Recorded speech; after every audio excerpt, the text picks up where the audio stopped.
Sauter. He makes his way to the inside of Chase Elliott. That's a top 5 spot for Sauter. Yeah, just outside the top 5 right now, running in the 6th spot.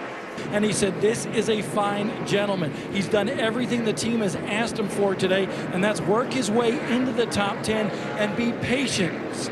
And that's what he's exuding right now. Is that Harvick's out of the truck. There's a lot of crew guys scrambling to get to where Kevin's at. Most of them are in the NTS uniforms to make sure they're going to stand guard. Stand around their driver.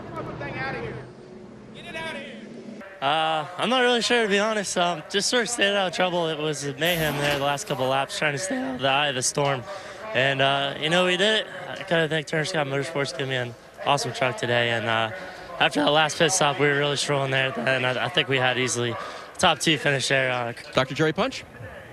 With Matt Kenseth, Matt locked in a tight points battle with Jimmy Johnson. Yes, that's the ones you got to watch out for in that rush hour traffic. Those old people that have lost their patience.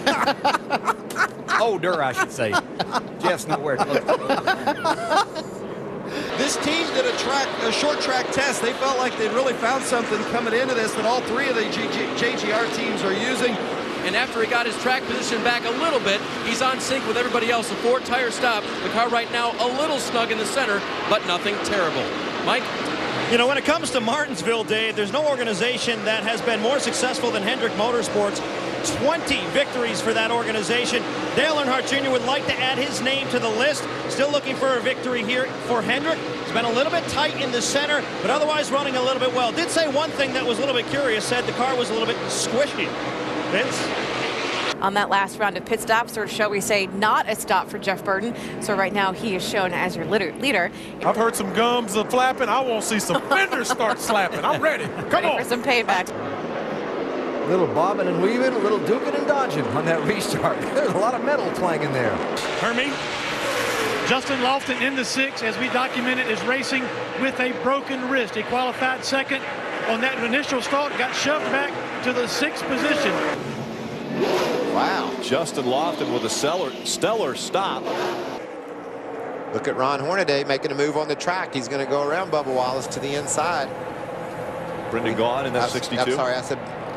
We talked about Ryan Blaney not winning a mile-and-a-half race in a truck. He did win a mile-and-a-half race in Kentucky in the Nationwide Series this year.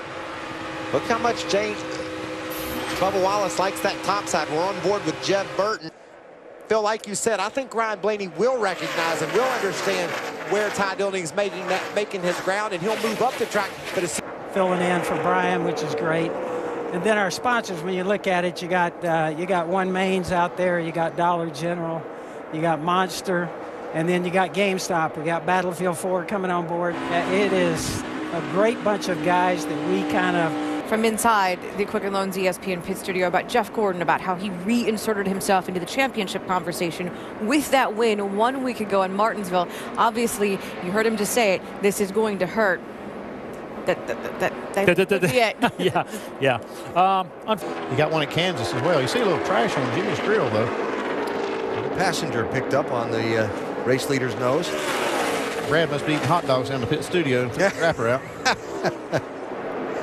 So we'll keep an eye on that and see if that becomes a problem for the race leader.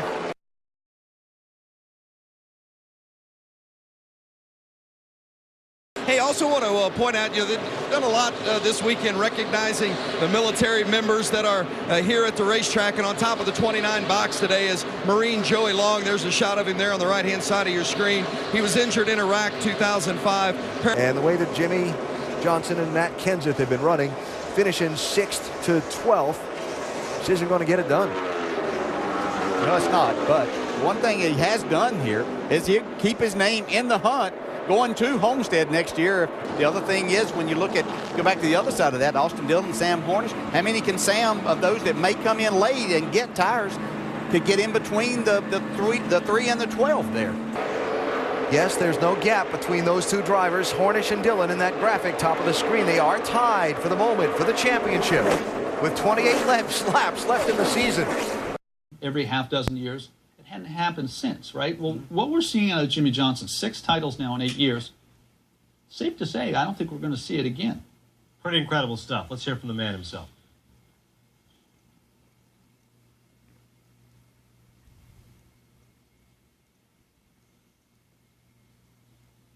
Just some audio difficulties right now. We promise you you'll hear from Jimmy Johnson momentarily, but safe to say